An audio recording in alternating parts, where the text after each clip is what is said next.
C'est quand même pas rien. C'est quand même pas rien cette décision parce qu'elle démontre une chose, que c'est toujours une appréciation au cas par cas. Cette décision, c'est de l'or en poudre. Il faut l'utiliser, il faut l'invoquer. 2 mois. 2 mois pour rendre une décision de justice, difficile de faire mieux, bravo au magistrat Clermontois. Quel est le lien entre les compteurs Linky et les antennes 5G? Justement, ces 2 sujets que l'on traite au sein du cabinet ont exactement le même problème. C'est une question de santé publique. Alors si vous voulez en savoir plus, pensez à vous abonner. Vous êtes plus de 50% à ne pas être abonné à notre chaîne YouTube. Dites-nous en commentaire si vous partagez notre analyse. Si vous ne la partagez pas non plus, on sera très intéressé d'avoir votre avis. Et enfin, si vous avez trouvé ça instructif, partagez-le au plus grand nombre. Alors, les antennes 5G et les compteurs Linky ont en commun qu'ils posent des questions de santé publique.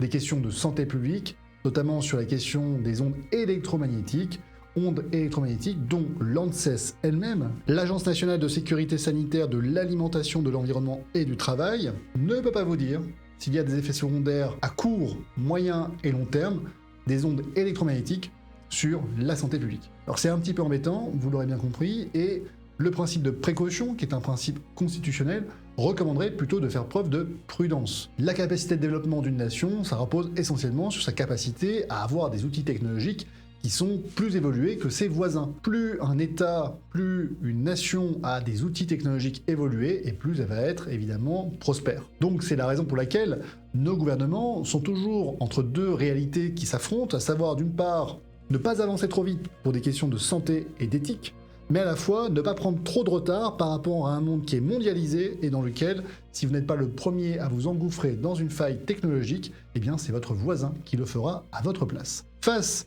à ces 2 éléments, en tant qu'avocat, nous sommes sensibles à la question de la santé publique. Santé publique avec notamment ce principe de précaution qu'on pourrait résumer comme suit: en cas de doute, abstiens-toi. Les antennes 5G, vous le savez, dans ce contentieux, lorsque vous invoquez des questions de santé publique, les juges administratifs qui sont saisis de la question de l'autorisation d'implantation d'une antenne sont assez peu réceptifs.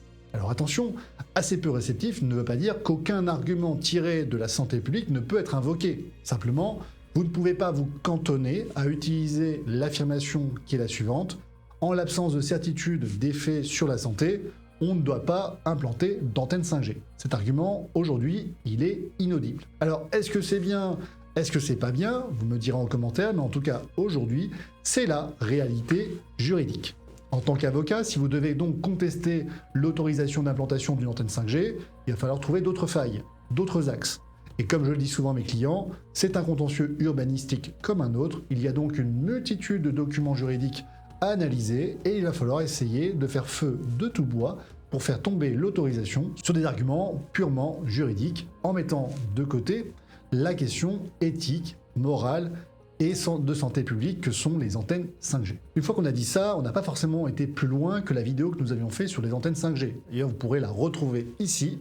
Je vous invite à aller la regarder, où là, je vous dévoile tous les conseils que je donne à mes clients pour contester l'implantation d'une antenne 5G, mais aussi négocier l'indemnisation qui leur revient lorsqu'une antenne vient diminuer la valeur significative d'un bien immobilier. Alors récemment, ce qui m'a amené à me porter sur la question des compteurs Linky et du lien avec les antennes 5G, c'est que les compteurs Linky, c'est un contentieux qui est beaucoup plus ancien que les antennes 5G. Les compteurs Linky, vous le savez, depuis environ 2014-2015, ont commencé à être déployés massivement, si bien que nous avons déjà depuis quasiment plus d'une décennie des décisions de justice sur est-ce que les compteurs Linky peuvent être imposés aux utilisateurs, est-ce que les compteurs Linky pose des problèmes de santé publique et est-ce qu'on peut évidemment vous interdire d'avoir un compteur traditionnel. Toutes ces questions, elles ont été largement débattues devant les juges et aujourd'hui, je vous invite à aller voir notre émission sur les compteurs Linky.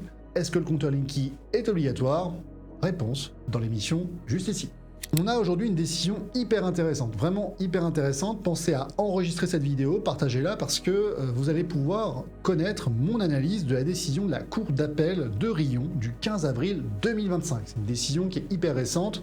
Vous pourrez aller la consulter directement sur notre site internet. Je vous mettrai le lien dans la description de la vidéo. Dedans, vous pourrez la télécharger. Ça paraît rien, mais de pouvoir télécharger cette décision, ça implique très souvent pour des particuliers, soit de faire la demande auprès de la Cour d'appel qui a l'obligation de vous délivrer la décision, soit de faire des recherches juridiques sur des sites spécialisés.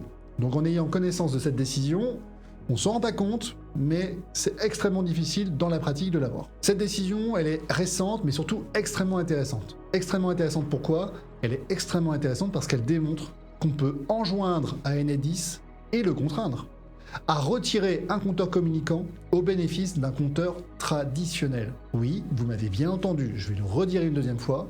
Vous pouvez contraindre Enedis à retirer un compteur Linky et lui demander de remettre un compteur traditionnel. Évidemment, ce droit est très conditionné, très encadré, mais la Cour d'appel de Riom, qui est quand même une juridiction, vous avez compris, de second degré, a reconnu ce droit.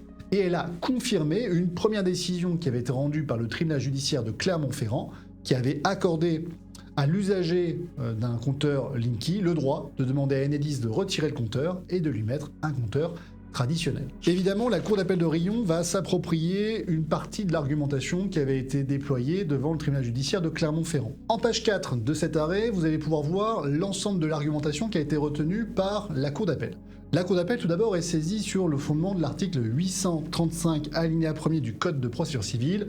C'est un article qui vous permet, en référé, donc d'une procédure d'urgence, de demander à un juge d'enjoindre à Enedis de retirer un compteur Linky en raison d'un danger imminent. Ainsi, une condition fondamentale et essentielle, c'est de démontrer l'existence d'un danger imminent. Ici, le requérant, il faut le reconnaître, n'y est pas allé de main morte. Pourquoi? Parce qu'il a fourni un certain nombre d'éléments médicaux. Il a fourni un certificat médical qui avait certifié une pathologie d'hyper-électrosensibilité. Il avait fourni une attestation d'un laboratoire AWD qui faisait suite à une analyse sanguine confirmant cette hyper-électrosensibilité. Il avait fourni un troisième certificat médical qui avait conclu encore une fois à des signes de cet état d'hyper-électrosensibilité. Et il avait refourni un autre certificat médical d'un autre médecin qui avait encore une fois confirmé l'hypersensibilité électromagnétique ou intolérance environnementale idiopathique. Bref, des mots un peu techniques pour dire une chose, ce requérant avait compris que le juge ne le croirait pas sur parole, que le juge ne le connaissait pas et donc ne lui aurait pas donné plus de crédit qu'Enedis, et que le juge allait statuer uniquement avec les pièces du dossier. En d'autres termes, si vous êtes victime d'une électrosensibilité, il va falloir le démontrer. La Cour d'appel ne dit pas « ce n'est qu'à la condition stricte de rapporter 4 preuves différentes que je vais vous accorder le droit de retirer un compteur Linky ». Elle vous dit pas ça, elle vous dit simplement « moi je vous connais pas, je vous crois pas sur parole, rapportez-moi des éléments ». C'est tout ce qu'elle dit. Mais on doit en conclure une chose, c'est que si il y avait eu peut-être 1 ou 2 certificats, très probablement cela aurait suffi. Est-ce que l'analyse du laboratoire a été déterminante ? Pas certain, en tout cas, c'est pas ce qu'elle nous dit. Ce qu'elle nous dit simplement, c'est qu'il y a plusieurs éléments concordants, différents, qui permettent d'aller vers la même analyse, qui est que l'électrosensibilité du requérant était effectivement accentuée, avérée par la présence d'un compteur Linky. Et c'est ce qui va convaincre le juge, qui va considérer que ce syndrome d'intolérance sévère et quasi totale au champ électromagnétique donne le droit à cette personne de demander à Enedis de retirer le compteur Linky. C'est quand même pas rien. C'est quand même pas rien cette décision parce qu'elle démontre une chose. Tout d'abord, que c'est toujours une appréciation au cas par cas. Donc si vous êtes électrosensible, il y a peut-être ici une faille qu'il va falloir utiliser. La deuxième chose, c'est que la loi a prévu une obligation de déploiement des compteurs communicants à la charge d'Enedis, mais qu'elle n'a jamais prévu ce cas très particulier. Et donc là qu'on voit qu'il est indispensable de saisir un juge pour faire appliquer la loi dans un cas très précis qui ne pouvait pas être prévu par le législateur. La troisième chose, c'est qu'on a des procédures qui vont relativement vite. Ici dans l'affaire, ça a été extrêmement rapide. Pourquoi ? Parce que le requérant a saisi le juge le 8 mars 2024 et le 21 mai 2024, soit un peu plus de 2 mois plus tard, le juge avait déjà rendu sa décision enjoignant à Enedis de retirer le compteur communicant et de mettre un compteur traditionnel. 2 mois. 2 mois pour rendre une décision de justice, on est d'accord, on est dans le respect parfait du délai raisonnable de la justice. 2 mois, difficile de faire mieux, bravo aux magistrats clermontois. Donc, on a ici une faille juridique qu'il convient d'exploiter. Et si vous êtes victime d'électrosensibilité, cette décision, c'est de l'or en poudre. Il faut l'utiliser, il faut l'invoquer. Alors vous allez me dire, quel est le rapport avec les antennes 5G ? L'analyse que j'en fais est la suivante. Premièrement, c'est pas parce que la loi n'a pas prévu une problématique d'électrosensibilité avec les antennes 5G qu'un juge ne pourrait pas ordonner à un opérateur téléphonique de retirer son antenne. La deuxième chose, c'est que cette stratégie pourrait parfaitement être déployée et utilisée sur tous les projets d'opérateurs téléphoniques qui ont des antennes 5G. La troisième chose, c'est que si vous êtes électrosensible, il va falloir faire feu de tout bois pour démontrer cette électrosensibilité de manière médicale. Avec évidemment, on le voit ici, plus vous avez d'attestations de différents médecins et plus les chances de succès pourront être réunies. La quatrième chose, c'est que ça peut aller très très vite. Encore une fois, je le rappelle, on saisit le juge le 8 mars 2024, le 21 mai 2024, une décision est rendue.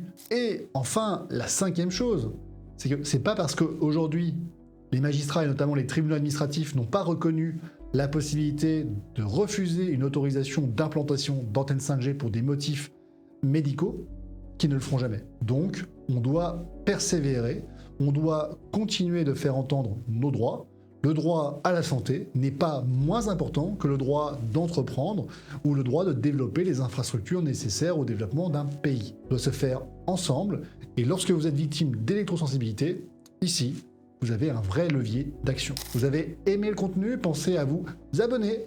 Plus de 50% d'entre vous n'êtes pas abonnés lorsque vous visionnez nos vidéos. Vous voulez en savoir plus sur les antennes 5G? Vous avez notre vidéo sur les antennes 5G. Vous voulez en savoir plus sur notre recours collectif contre la pénalité financière d'un refus de compteur Linky? C'est ici. Je vous invite à vous renseigner et pourquoi pas à nous rejoindre pour lutter pour nos droits et nos libertés. Enfin, dites-nous en commentaire ce que vous avez pensé de cette décision. Dites-moi si vous avez réussi à la télécharger et à l'opposer à Enedis. Et évidemment, on se retrouve très bientôt sur cette chaîne YouTube. À bientôt!